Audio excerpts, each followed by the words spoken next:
You know, what is it that makes a story completely impossible to put down? A lot of the time, it's that perfect first chapter.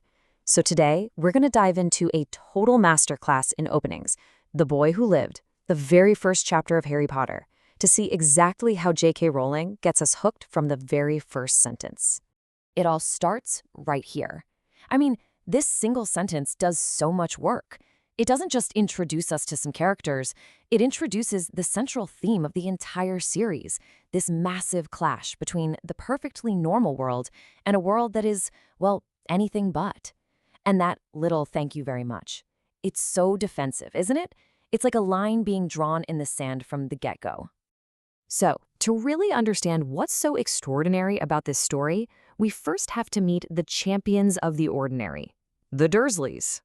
And their descriptions here are just perfect. They tell you everything you need to know. Mr. Dursley is a big, beefy man with hardly any neck, which just screams rigid personality, right? And then you have Mrs. Dursley, who has nearly twice the usual amount of neck, which, as the book points out, is absolutely perfect for spying on the neighbors. They're basically cartoons of conformity, and for now, they are our only window into this world.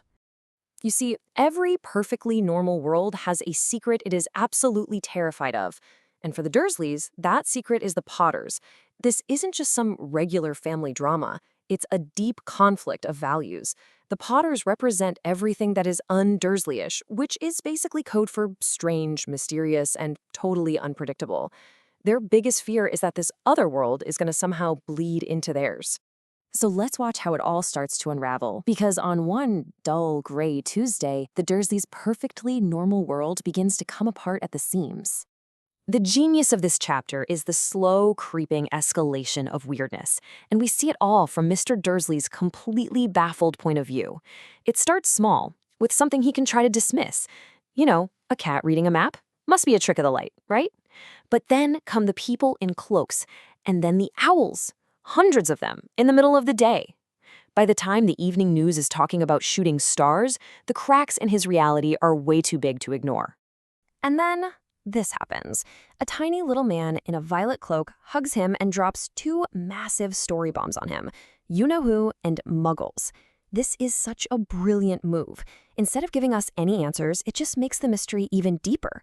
Who is this person whose name you can't even say? And what in the world is a Muggle? Mr. Dursley is completely rattled, and honestly, so are we. Okay, now the story pivots. The general, nationwide strangeness is about to become intensely personal for Mr. Dursley. And this is the exact moment his greatest fear comes true. He overhears the name Potter and their son, Harry. All of a sudden, the owls, the cloaks, the whispers, it's all connected to his un-Dursleyish relatives. The two worlds have just slammed into each other. Back at the house, you could cut the tension with a knife. Mr. Dursley tries to act all casual, asking about the Potters, but his wife's reaction is just as fearful as his. When she confirms their nephew's name is Harry, a nasty common name, she calls it, his heart just sinks. The mystery is no longer out there on the street. It's now, without a doubt, a part of their family. All right, so for this whole chapter, we've been trapped in Mr. Dursley's confused and terrified mind. But to get the real story, we have to change our perspective entirely. This sentence, this is the pivot on which the entire story turns. Mr. Dursley falls asleep, trying to convince himself he can just keep all this strangeness away. How very wrong he was.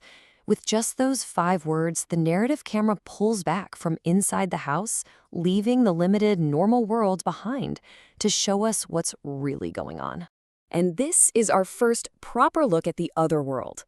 A man named Albus Dumbledore literally appears out of thin air. His whole description, from the silver beard down to his buckled boots, is the complete and total opposite of the bland, boring sameness of Privet Drive. He is unapologetically magical, and he has just arrived in the heart of the normal world.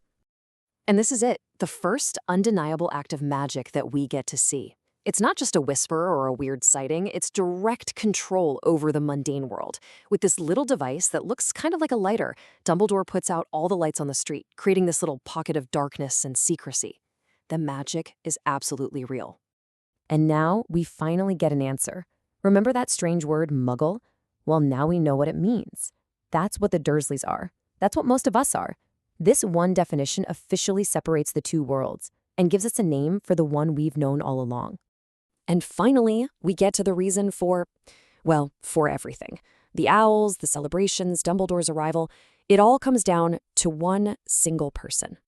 And here he is. He's not some powerful wizard or a conquering hero. He's just a baby in a bundle of blankets.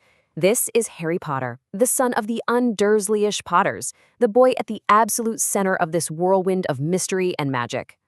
The chapter ends on this incredibly powerful, vulnerable image. A baby, an orphan, just left on the doorstep of people who despise everything he represents.